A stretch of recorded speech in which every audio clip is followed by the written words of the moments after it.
Bienvenidos a Aprendices, el podcast en el que todos tenemos una historia que contar y que aprender. Universidad, digamos, por lo menos los que éramos más filotecnológicos. Y a las administraciones públicas que... Práctica de aprendizaje informal. Necesitas por lo menos 4 cosas.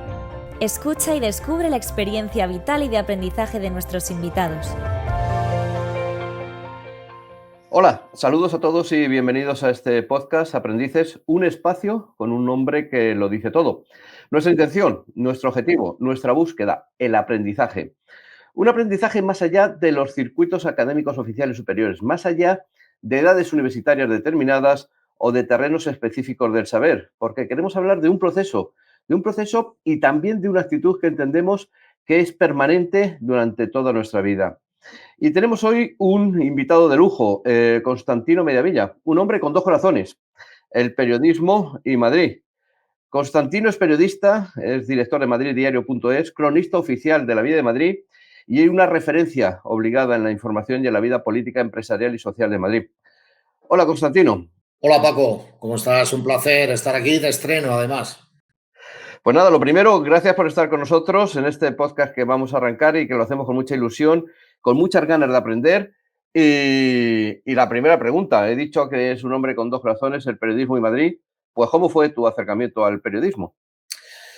Bueno, pues muy buena la pregunta, Paco. A través del aprendizaje, ¿no? Es decir, lo que hacíamos hace casi 40 años, 30 y tantos, en que para uno llegar al oficio lo que tenía que hacer era aprender.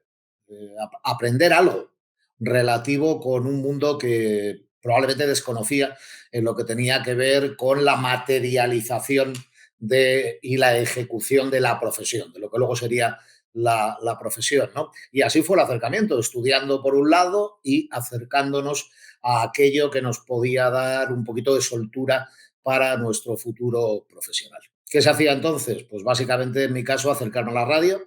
Esto pasó por Gran Vía 32, sede de la cadena SER, entonces, y donde había unas pruebas de 40 principales y allí llegó este aprendiz de todo en aquella época y subió, llamó a la puerta y dijo: hola, buenas, que yo creo que para esto de la radio igual vale.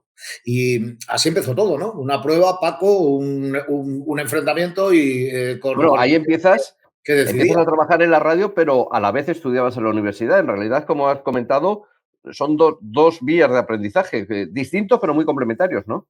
Sí, y tan distintas que yo me atrevería a decir que a veces es que no tienen absolutamente nada que ver.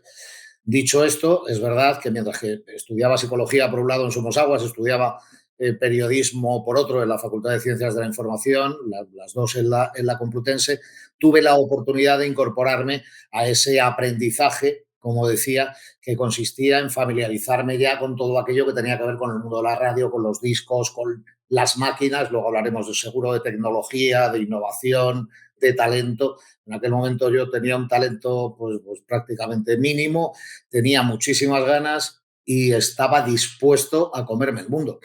Y gracias a eso puedes sobrevivir. Y eras joven, porque me han comentado que 2 carreras, un trabajo, había días que dormías incluso en el coche. Sí, no teníamos remedio que dormir en una callecita de la Gran Vía, cuando todavía podías aparcar el coche, que era un Ford Fiesta de 14ª mano. Y entonces, además me lo abrían sistemáticamente todas las noches, era aquella época de toda la zona de prostitución, de la calle de la Ballesta, etcétera, hasta el punto que yo dejé una nota diciendo: el coche está abierto, pero no hay nada, ¿no? Bueno, en todo caso estaba yo dormitando, intentando que mi turno de 11:30 de la noche a 6 de la mañana me permitiera entre las 10 más o menos que llegaba tomar un bocadillo y poder dormir un ratito, ¿no? Entonces, bueno, así fuimos haciendo camino al andar, claro. Sí. Además te comprendo perfectamente porque yo también empecé la radio, también de madrugada y también con 2 carreras. O sea, pero llegar a dormir en un coche no lo hice nunca. De todas formas...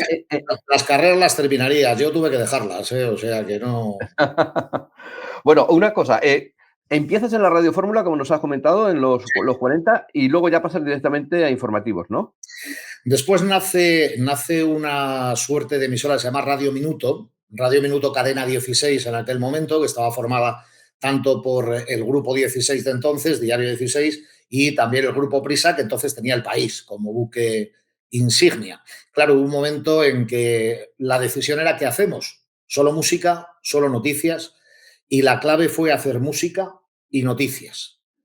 El famoso disco de los 40 principales, digamos que lo tuve que reconvertir al disco noticia, disco noticia, disco noticia. Fue una fórmula además que funcionó muy bien y luego se instauró en toda España desde Madrid. Bueno, estamos hablando de finales 70, principios 80, es decir, aquellos años que España sufre un cambio radical, llega el viento de libertad, se abren vías democráticas y las primeras fueron las radios, casi. Las radios son la apertura informativa más potente. ¿Cómo lo viviste? ¿Qué aprendiste en aquellos años? La radio yo creo que era la bocanada de aire fresco que todos necesitábamos, ¿no? Teníamos la oportunidad además de jugar, yo especialmente lo noté enseguida en esa etapa que te cuento de Radio Minuto, luego Radio 16, en la que la música te servía para tapar muchas de las cosas que estabas dejando caer en esa época de transición, en esa época de manifestaciones prácticamente diarias en la calle en busca de libertad, de amnistía, de los estatutos de autonomía, en fin, todos aquellos gritos de la calle se veían conjugados entre la palabra, es decir, el aprendizaje de la información, de cómo contarlo, de cómo decirlo, y también la forma de combinarlo con la música. Fíjate si aprendería yo en aquella época que aún hoy todos mis programas siguen incluyendo música y noticias, música e información. Lo digo porque a veces sentar bien los pilares de lo que aprendes te puede valer para toda la vida. La cosa es que lo vayas transformando a lo largo de tu carrera profesional. Pero, sin embargo, cuando asientas bien el inicio del aprendizaje, no sé si se dirá, cuando aprendes a aprender, tienes la posibilidad de poder aplicarlo en el futuro. Bueno, aquellos años de la transición y del cambio eran años de aprendizaje para todos, para los españoles, para los políticos, para las radios, para los periodistas. Y también surgen nuevas formas de la radio, porque la radio era hablar y también escuchar, ¿no? Sí, sí, claro. Como decíamos nosotros, cerrar la boca y abrir las orejas, ¿no? En este caso podías tener cascos, pero las tenías abiertas. ¿Por qué? Porque otra de las cosas que yo creo que son fundamentales a la hora de ejercer este oficio de contador de historias, de periodista, es escuchar lo que te están diciendo y poder ir hilvanando a propósito de lo que te está contando el interlocutor, que es quien realmente en ese momento sabe de lo que está hablando, o tú entiendes, por eso estás entrevistando, o estás conversando, o estás charlando. Ese poder hilvanar, ese poder dar puntada con hilo o sin él, esa capacidad de poder entender a quien te está contando cosas y leer siempre un poquito más allá por delante. Pero, ¿quién era en aquellos años en los que todo era nuevo, tus referencias? ¿De quién aprendiste más? Uf, Digo, yo en el periodismo y en la radio. sí, sí, sí. Mira, yo aprendí mucho de Ángel Álvarez, el vuelo 605, 5. que a mí me tocaba entre 11:30 y 12 de la noche dar al botón del Revox. Revox es una máquina con unas cintas que tú y yo, Paco, conocemos, pero igual alguien joven que nos está viendo dice, eso, ese artilugio que era, ¿no? Bueno, pues eran esas cintas de Revox que abocabas. Porque luego... Claro, claro, ahí eso. Bien, pues ahí estaba pinchado Ángel Álvarez con su vuelo 605, telégrafo de Iberia, que volaba a los Estados Unidos, traía los discos. Yo todas las noches le escuchaba, para mí fue un referente. Y luego amanecía con Iñaki Gabilondo, ¿no? Con lo cual, ese referente informativo de alguien que tenía la capacidad todos los días de sorprenderme, de contar las cosas con una naturalidad pasmosa y con un conocimiento que yo decía, algún día quizá, hablamos de los años 80 pero ya estábamos cerca de final de los 80. Probablemente esos dos fueron mis grandes referentes en información y en música dentro del mundo de la radio.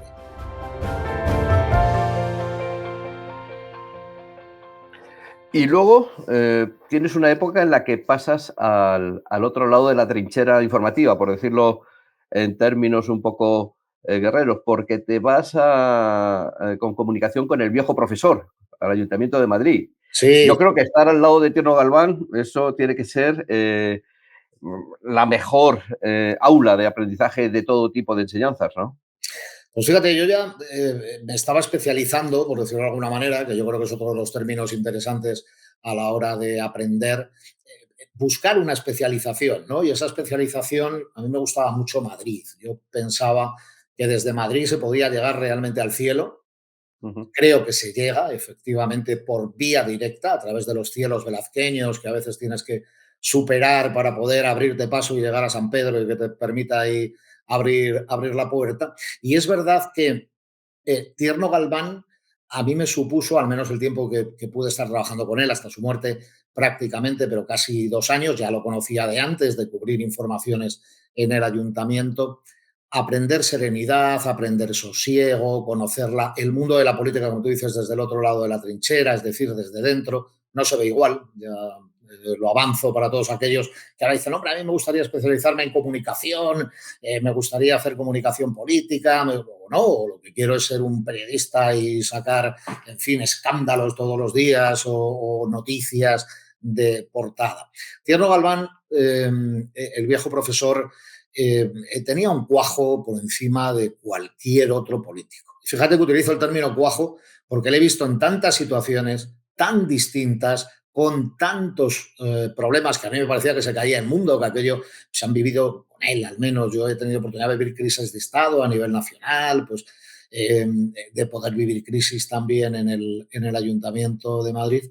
Pero nunca perdía la serenidad, es decir, tenía esa facilidad para poder gestionar todas y cada una de las situaciones. Ya quisieran muchos de los políticos que tenemos ahora en escena.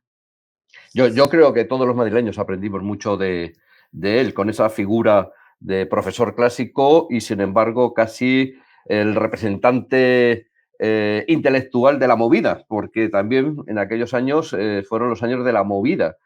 Y aquellos sí que fueron años de aprendizaje para bien y para mal, ¿no? A colocarse y al loro, ¿no? Y Esa al fue loro. la expresión que soltó Tierno Galván, un San Isidro, ¿no? En un concierto. Y claro, fíjate, Paco, que otra vez me estás llevando al origen, ¿no? Te estaba hablando de cómo aprendes con música y con noticias y ahora tú sacas dentro de lo que estábamos del giro político, volvemos a la movida madrileña que se sustentó básicamente en la música otra vez, ¿no? Como una constante, ahora estoy reflexionando contigo en plan de amigos, ha sido como una constante, ¿no? Y es como una constante y me atrevería a decir que también en la construcción del nuevo Madrid, ¿no? Del Madrid posmovida, de lo que vino después. Ahora es mucho más aburrido Madrid, fíjate, yo creo que entonces era más divertido. Fueron años brillantes y el propio ayuntamiento se convirtió en una referencia de la movida, que no es, y además una referencia casi natural, que no es ahora los patrocinios que vivimos de una manera más o menos burocratizada.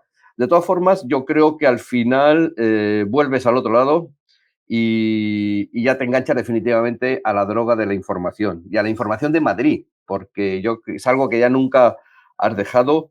¿Qué se aprende haciendo información local en Madrid? En una ciudad en la que la información local siempre ha estado en un segundo término porque las grandes cabeceras siempre han tenido una visión muy nacional de la información y todos los medios han apostado siempre más. ¿Por qué apuestas por la información local y te dedicas a la información local? Bueno, mi opinión siempre ha sido la misma, ¿no? Yo creo que a nosotros, a los ciudadanos que buscamos noticias, siempre nos interesa lo más cercano, es decir, lo que nos pasa al lado de casa. Lo primero que quiero saber es qué tiempo va a hacer, por ejemplo. O si voy a salir con el coche, quiero saber cómo está el tráfico. El tráfico en el puente de Brooklyn era una cosa que a mí me llamaba poderosamente la atención en las emisoras americanas, que yo decía, ¿cómo van a estar estos tíos todo el día hablando del tráfico en Manhattan o en el puente de Brooklyn? Aquí nació el Gabinete de Información de Tráfico del Ayuntamiento de Madrid. Bonito. Se crearon más cosas con el profesor. Yo recuerdo que me hartaba de contar el precio de la naranja anabelina, no me acuerdo si era anabelina o navelina, me corregirán seguramente, de los plátanos de Canarias, en fin, cosas absolutamente del día a día, del manejo, de la cesta de la compra, y esa información se estaba perdiendo. De hecho, en una buena parte se ha perdido. ¿Por qué?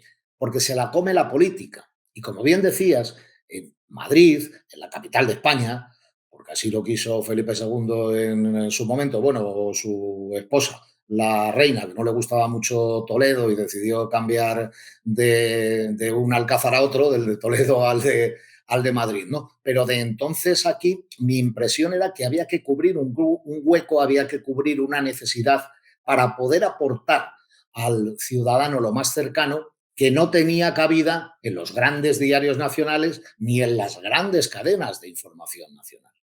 Y así después, paulatinamente, llega Internet. Claro, date cuenta que estábamos hablando de una época en la que no había redes, no No había había nada. redes sociales, y ese hueco al final conseguimos, el equipo, transformarlo en una realidad que es el nacimiento de Madrid Diario.es, ¿no? Se convierte en un referente de la información, cumple hoy 22 años. O sea que estamos Eh, en ese tiempo en el que consigues llenar un hueco que estaba vacío. no, digamos que era triple apuesta, porque apuestas por la información local, apuestas por Internet y además con un par te haces editor. Sí. Eh, yo creo que es un triple paso muy, muy potente. ¿Qué has aprendido del mundo de Internet, del mundo digital? Pues mira, el mundo digital nos ha permitido facilitar la comunicación a todos los niveles. Desde el feedback que puedes tener en el ambiente laboral que te permite estar directamente relacionado, como podemos estar ahora con tu gente, con las redacciones, con redactores, con puntos de encuentro, lo que hemos sufrido los periodistas para tener que transmitir una rueda de prensa desde, en fin, la Plaza de la Villa, en el Ayuntamiento de Madrid, que teníamos que desmontar unos teléfonos, meter unas pinzas, esa tecnología casera que trabajábamos desde casa, que nos llevábamos un magnetofón a pilas y recuerda cuando Bueno, estaba Constantino, a pila. yo recuerdo las primeras coberturas de calle, lo primero que me enseñaron es busca una cabina telefónica y Claro, lleva monedas de duro y de 5 duros, sí, sí. porque era fundamental. Y luego ya ponte a trabajar. Las unidades móviles éramos nosotros. O sea, las cabinas Exacto. telefónicas eran realmente el puesto fijo, ¿no?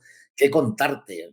Se me vienen anécdotas a la cabeza mil, pero coberturas desde el incendio de Almacenes Arias, que yo lo hice pegado a la cabina telefónica de la Plaza del Carmen y allí no se acercaba nadie porque estaba yo como un auténtico Rottweiler en esa cabina y claro, era mi único punto de encuentro con Radio 16, con la cadena SER y estábamos viviendo ese acontecimiento que fue trágico y demoledor también Ujú. para la historia de Madrid, o Alcalá 20, o accidentes como los de los aviones de Avianca, y todo aquello. Bueno, yo recuerdo cuando llegué al Alto del Monte en San Fernando, que estaba José Luis García con una emisora de radio, perdón, con una unidad móvil de radio. Nosotros llegamos en un R5 de Luis Vaquero de la cadena SER, que él estaba haciendo 40 principales y yo estaba en turno de redacción, ¿no? Y al final necesitabas la tecnología, Tecnología. pero andábamos escasos, muy escasos de recursos y de tecnología. Unidades móviles tenían solo los grandes. Los pequeños, pues teníamos eso, que buscar el teléfono. El teléfono móvil era un artículo de lujo prácticamente. Y claro, ahora tú me dices, ¿qué has aprendido? Pues te voy a decir una cosa. Aprendimos y aprendí a buscarme la vida. Fundamental, siempre, Bueno, no sé si fundamental, desde luego necesario. necesario. Si no, te quedabas más colgado que una paraguaya.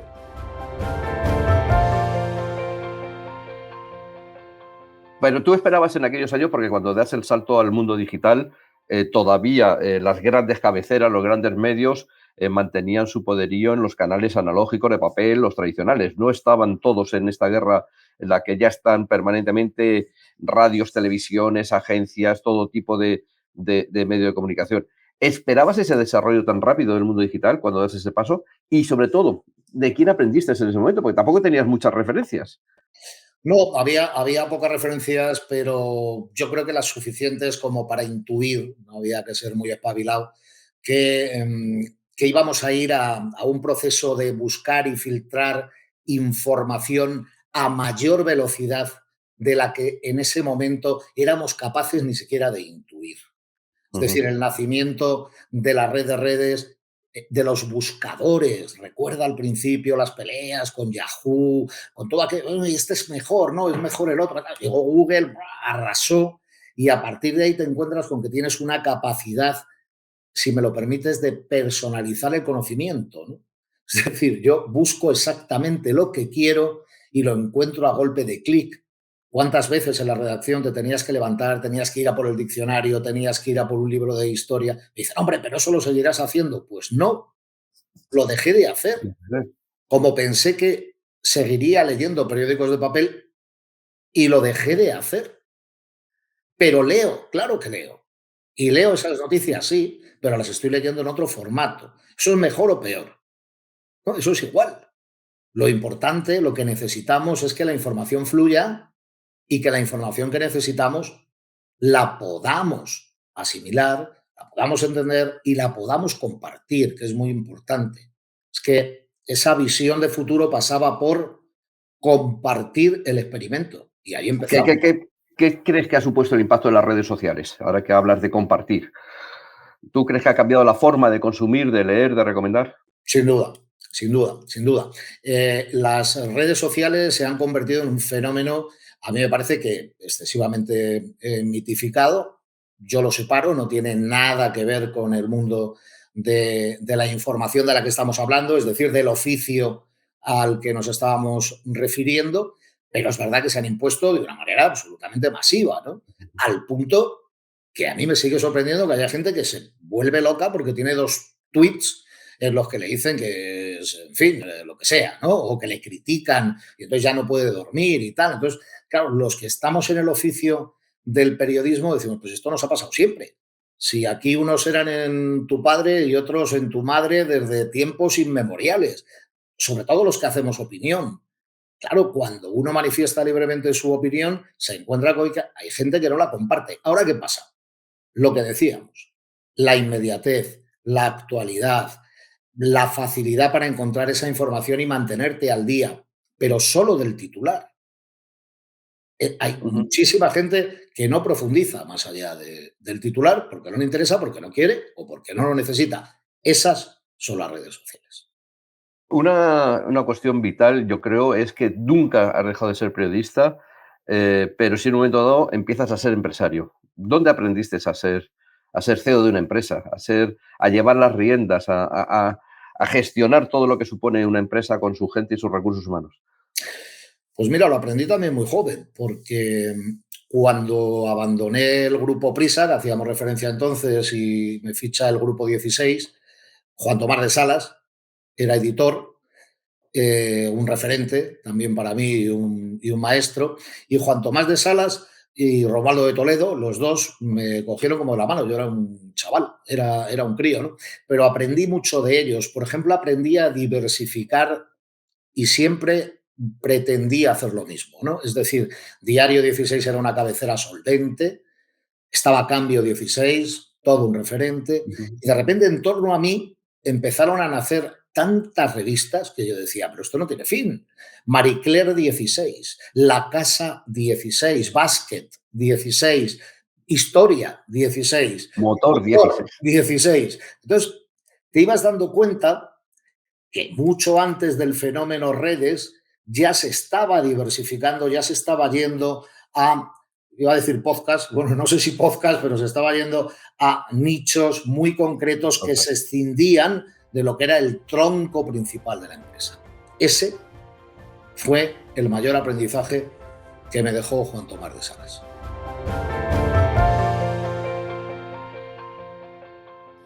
En esta doble función, en este doble traje que llevas de editor y periodista, tienes la suerte, pongo entre comillas suerte, o por lo menos el hábito o la actividad de tratar con muchas de las mayores figuras políticas de Madrid, de la clase empresarial, del mundo de la cultura, de la sociedad de Madrid.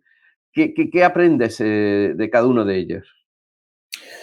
Pues intento quedarme con lo mejor de todos, ¿no? Hay algunos de los que no solo no aprendo nada, sino que si he tenido oportunidad de aprender algo, intento olvidarlo lo antes posible, ¿no? Porque digo, esto probablemente no solamente no es que no me vaya a valer, sino que no le va a valer a él tampoco, ¿no? Pero sí es verdad que Madrid te permite tener una visión global, una visión tan cosmopolita de todo lo que pasa en esta gran manzana, en esta gran comunidad. Porque, claro, hablamos de Madrid, parece que nos ceñimos a la capital, pero es que hay 179 municipios. De ellos, prácticamente 40 son mayores que cualquier capital de provincia de este país, ¿no? Estoy pensando en un Móstoles, en un Leganés, Alcobendas o Pozuelo de Alarma. En fin, son municipios o muy grandes o muy ricos o muy pobres. Entonces, yo siempre digo que para mí Madrid es el referente, ¿no? Lo que pase aquí es lo que casi se fotografía en el resto de España. De toda esta gente, pues mira, del mundo de la cultura, pues aprendo y he aprendido a pasármelo fenomenal, porque lo que no pasa por Madrid, pues prácticamente no lo puedes ver en ningún otro sitio, ¿no? Ahora ya sí, ahora ya es mucho más fácil con las giras, etcétera, ¿no? Y con el mundo de la política, pues lo mismo, aprendes que al final se trata de conocer a las personas, acercarte a ellas y ser capaz de mirarles a los ojos y luego escribir, decir, hacer lo que tú consideres que realmente es lo bueno, es lo efectivo, es lo que quieres contar, sin apartarte de la verdad, y es susceptible que publiques cualquier cosa y que puedas mantener una relación vis a vis con los políticos madrileños. También ha cambiado mucho, ¿eh? No es lo mismo cuando uno se iba a jugar al mus con Juan Barranco siendo alcalde, con Álvarez de Manzano, uno estando en la oposición, el otro, y entonces, bueno, pues compartía ratos de tertulia y tal. Eso ya prácticamente ha pasado a mejor vida, porque eso sería otro tema, el aprendizaje que tendríamos que hacer periodistas y políticos para poder establecer unas bases para llevarnos bien. Voy a pedir que te mojes un poco. ¿Qué político, qué empresario y qué artista de Madrid te han marcado más en estos años? Político, empresario y artista. Pues político, te diría que probablemente Tierno Galván, que ya hemos hablado de él, me quedaría con la figura del viejo profesor. Empresario, yo disfruté mucho y aprendí mucho de Adrián Piera. Adrián Piera, un referente empresarial muy importante en Madrid, muy discreto, que incluso presidió la Cámara de Comercio de Madrid, con lo cual era un poco empresario de empresarios, y con el que tuve largas charlas y con el que disfruté mucho, y tuve oportunidad, por lo tanto, de quedarme con una buena parte de las cosas que me enseñó. Y en el mundo artístico, pues es que tengo dudas, ¿no? Pero a mí Sabina me sigue pareciendo un auténtico crack. Los tres grandes nombres. Bueno, de Madrid siempre se dice que es una ciudad abierta, que todo el mundo que viene de fuera a la semana de vivir en Madrid ya es madrileño, que tiene un alma especial, que nadie es forastero. ¿Qué te ha enseñado Madrid? ¿Qué te han enseñado sus vecinos? Pues mira, los vecinos de Madrid son los que más me han enseñado.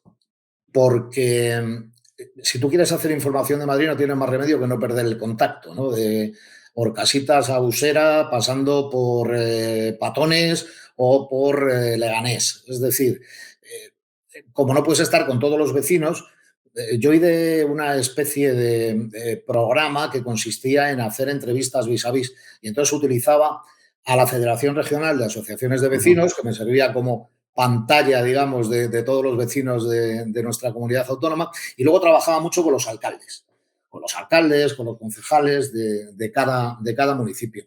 Te das cuenta que realmente lo que está demandando el vecino a veces está tan lejos de lo que está discutiendo el político en su asamblea o en su pleno del ayuntamiento correspondiente, que tiene que haber ahí un nexo de unión, ¿no? Y ese nexo de unión también sería bueno que consideráramos que tendríamos que aprender a revitalizarlo, porque tuvo años muy intensos en los que las asociaciones vecinales tenían mucho peso, Paco, mucho poder, mucha posibilidad de cambiar Madrid.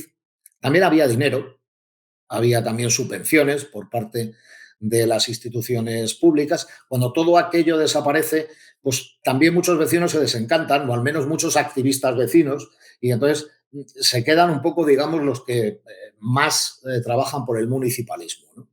Por conocer su ciudad. Eres cronista oficial de la vida de Madrid. ¿Qué ha supuesto en tu carrera profesional que te nombraran cronista oficial? Pues mira, Paco, yo dije alguna vez, no es nuevo, que a mí es como si me hubieran hecho alcalde de Madrid. O sea, como si me hubieran hecho alcalde de mi pueblo.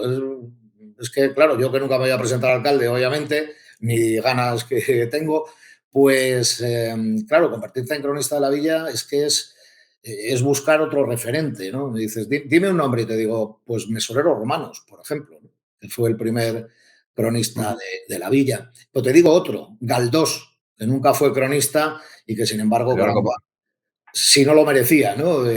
Con creces y cómo pintó ese Madrid, ¿no?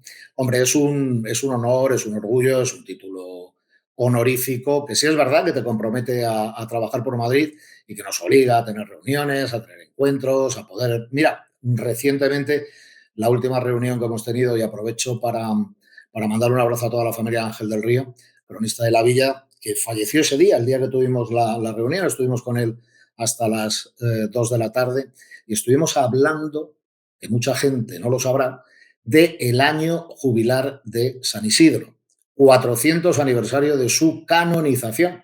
Y el Papa dijo, sea, y así fue. Así que desde el 15 de mayo de 2022 hasta el 15 de mayo de 2023 estaremos en el año jubilar de San Isidro. Lo digo, Paco, por si te quieres ganar el jubileo, ¿no? Sí. Apuntado queda.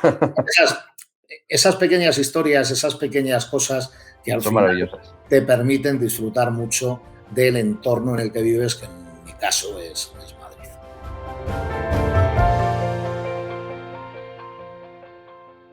Constantino, vamos con 4 preguntas rápidas ya de cierre. Primera, ¿qué te ha dado miedo aprender y no lo has hecho, no has querido aprender? Inglés. Me daba miedo. Yo decía, qué barbaridad, no voy a ser capaz. Bueno, pues al final no tuve más remedio. Pero me daba mucho miedo. Claro, los que nos educamos con el francés, teníamos que romper ahí unos tabús y luego te das cuenta que efectivamente es necesario. Bueno, es más necesario que justo. Iba a decir justo y necesario. A mí lo del inglés me parece injusto. Pero bueno, teniendo el español. Sí, sobre todo el mal uso del inglés, de palabras en español por españoles. Ahí está. Pero bueno, eso es otra. Un poquito de Spanglish. Segunda, ¿cuándo paramos de aprender? ¿Cuándo se para de aprender? No se para de aprender. Vamos, yo creo que si paras de aprender, mueres. Es decir, yo utilizo siempre, desde hace muchísimos años, una expresión de despedida que es y a seguir aprendiendo. Bueno, Paco, pues nada, tal. Y a seguir aprendiendo, ¿no? Y hay mucha gente que se para, ¿no? Estás dando por terminada una conversación, una reunión de trabajo, y eso de a seguir aprendiendo, es que yo soy un convencido del aprendizaje continuo. Es imposible dejar de aprender. Eso no significa que tengas que estar todo el día estudiando ni buscando libros, ¿no? Pero eso sí significa que la vocación de ejercer bien un oficio pasa por un aprendizaje continuo.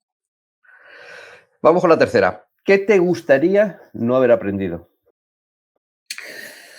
Pues me gustaría no haber aprendido a comer tanto, pero no lo he conseguido. Disfruto con la gastronomía de mi tierra y ya me hubiera gustado a mí, pero como y me encanta. Y vamos con la cuarta y última. ¿Con quién has aprendido las cosas más importantes de tu vida? Bueno, esa es fácil. Esa la aprendí y las aprendo todavía con mi madre, ¿no? Que es la que me ha dejado muy claros los referentes con el ejemplo, o sea, mostrando que ella sí que tuvo que aprender, tuvo que reinventarse, tuvo que fracasar, tuvo que tener éxito y tuvo que criar a la familia, ¿no? Entonces, el aprendizaje en casa, que no se le olvida a nadie, es el que te va a marcar a lo largo de toda tu vida. Pues Constantino, muchísimas gracias. La verdad es que ha sido un placer tenerte aquí con nosotros, escucharte. Un fuerte abrazo. Y voy a hacer una adaptación personal de un lema, a ver si te suena. Nunca dejes de aprender. Me parece incluso inteligente, Paco. Nunca dejes de aprender. Y yo te dejo el otro. Paco, a seguir aprendiendo. Pues muchas gracias a todos y nos vemos en el próximo Aprendices. Muchas gracias. Universidad como por lo menos los que éramos más filotecnológicos. Y a las administraciones públicas que... Práctica de aprendizaje informal. Necesitas por lo menos 4 cosas. Escucha y descubre la experiencia vital y de aprendizaje de nuestros invitados.